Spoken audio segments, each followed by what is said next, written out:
today I'm meeting my friend who's fitness model and pharmacist at the same time. And he speaks English, which is pretty rare combo in Korea. And we're gonna do workout and I'm gonna ask him all the questions that I scrapped from Reddit. And he's gonna destroy me in his workout because I'm following his routine today. For who is new to this channel, pretty much in this channel I try to provide a lot of information about Korea, a lot of tips and tricks about Korea to make your life a bit easier in Korea, whether you're visiting or whether you're trying to live here. So welcome to the channel and I hope you enjoyed this video. And if you have any questions about Korea or if there's anything that you want me to talk about, let me know. I'll make a video about it and let's go. But first, let me get some coffee.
식단 자랑 한번 하겠습니다. 자, 오늘 식단. 진짜 여기 끼면 그냥 지금 자연스럽게 그럼 이렇게 이런 걸로 잡아놨거든. 거라서 상화에 형이 입점을 있는 거고 에서 펌프 뭐 가져가야 돼. Hi guys, I'm with the Cho. I live in Busan and I'm pharmacist and I'm also preparing for fitness model competition.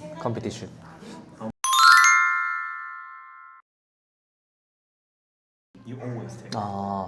So for example, me, when I wake up, I take probiotics and after breakfast, I take vitamin B, C, D, and I also take omega-3 and since I'm preparing for the fitness model competition, I take carnitine like 3 times a day. Also, before I go to bed, I take magnesium. Yeah. Why do you take them? I think when you're getting ready for competition for fitness model, you don't take that much of the fat, so I think omega-3 is very important. Also, me personally, I have very small, like a very small amount of magnesium, so I have like the 떨리는 거 뭐라 하냐? twitching under my eyes, and also my muscle always kind of like tensed, so I take magnesium to relax them. And then I actually take magnesium as a liquid form. I think that helps a lot. Yeah.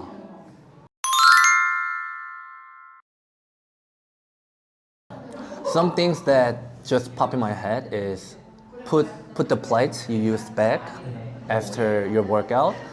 And if you sweat a lot, take the towel and swipe them. And don't scream that loud, even though I scream a little bit in the gym. But I think if you scream in like a natural way, I think it's okay. What about shoes? Shoes. Do you have to bring them? Usually a lot of gyms doesn't allow you to wear like slippers or you know Crocs, right? Usually it's banned. You cannot use them. What about outside shoes? Can I wear my outside shoes Ah. inside of the gym? Like, like in the past, you couldn't use that. But I think these days, a lot of gym don't care.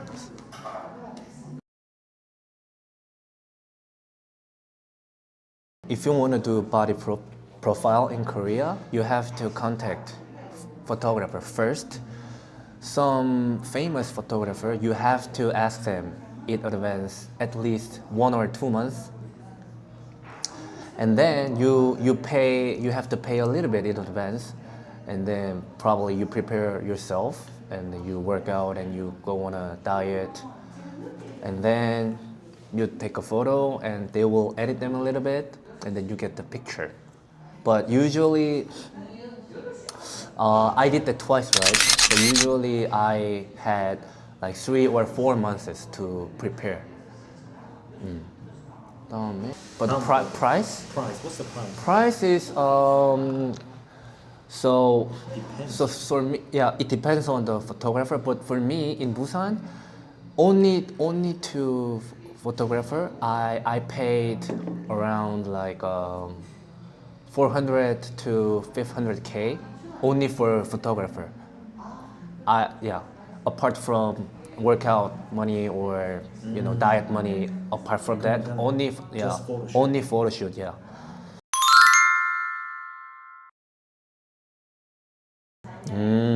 얼마나 다른지.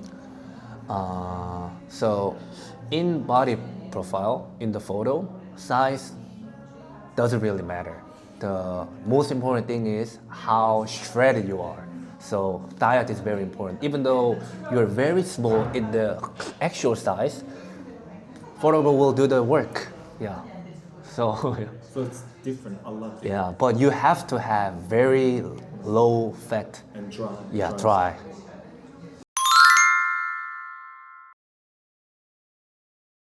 I think normally you have to pay for 40K to 60K. It depends on the Per trainer. Yeah, per session. Yeah, but usually you take 10 or 20 sessions at least when you started. How do you find the best PT trainer? When I choose them, I think that when you pick the trainer, they have to have experience of competition, and probably it's better to be having a good 성적, 좋은 성적을 가지고 있다. Records Yeah, probably have a good record. and experience. Yeah.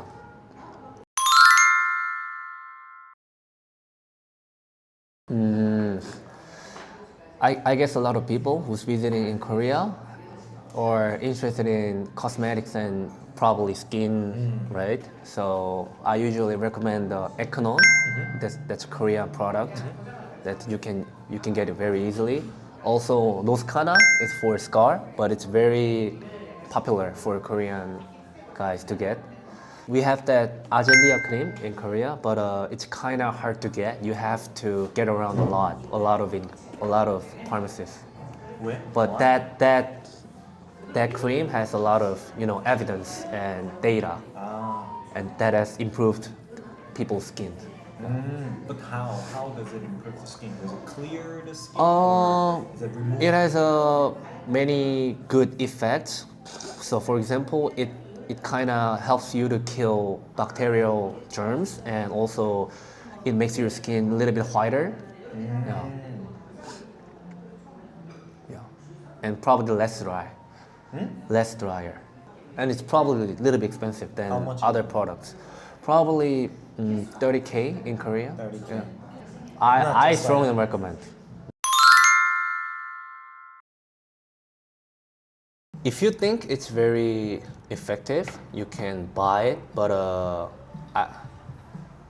I hope you don't get your you don't get your hopes up too much, because it doesn't require prescription anyway, so it will not have very dramatic effect. So but for sure, for some people, they find it very effective for themselves, but it's not usual. So you can buy that, but I don't recommend that strongly. So I would recommend use the just normal medicine. Okay.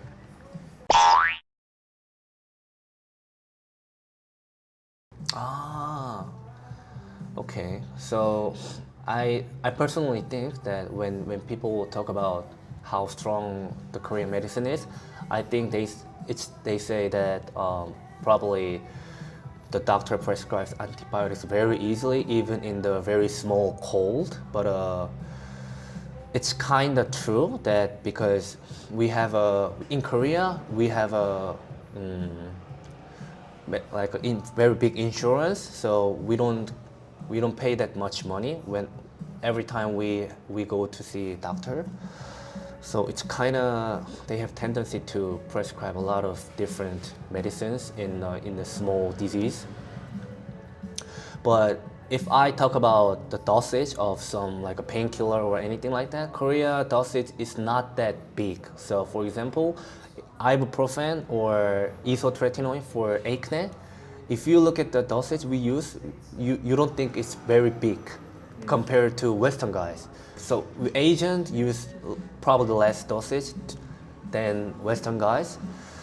But if you talk about like antibiotics or anything like that, that's true. But about the dosage in the normal medicine, it's not that big. Because I know a lot of foreign friends that they they take a prescription and then they see it's a very low dosage. So I don't think you should worry about that much. But they prescribe the like antibiotics or things easier. Very easy. So, of course, it depends on the doctor. I work in a lot of different pharmacies, and some doctor when they prescribe it, they put a lot of medicine. But for some doctor, they use it only when it's needed.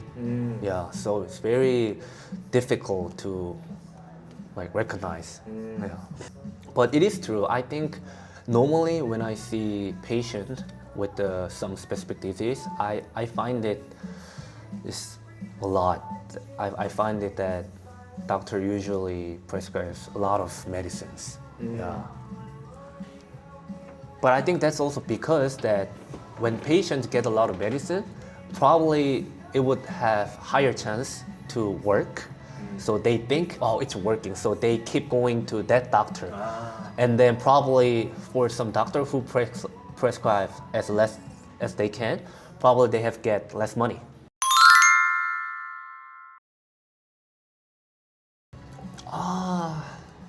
I think they should, but not everyone speaks English. But they know English because to get into a pharmacy college, you have to get English score.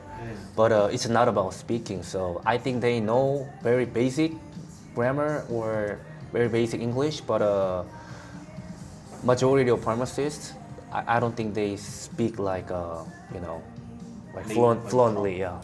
But if you need help, ask them. They will help you very gently, and they will try to find some way. We live in an AI era, right? No, you cannot use prescription from another country. But if you really need that, you probably can show a doctor or a pharmacist what kind of medicine is in the prescription, and they help you and find a way how to give you the proper medicine. So they try to find a similar thing. Yeah, because we all know some medicine are the same, and probably we have a different product but have a same component.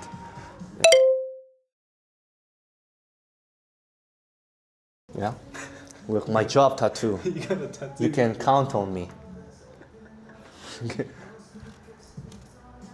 What's your Instagram? KEY6896. 됐나?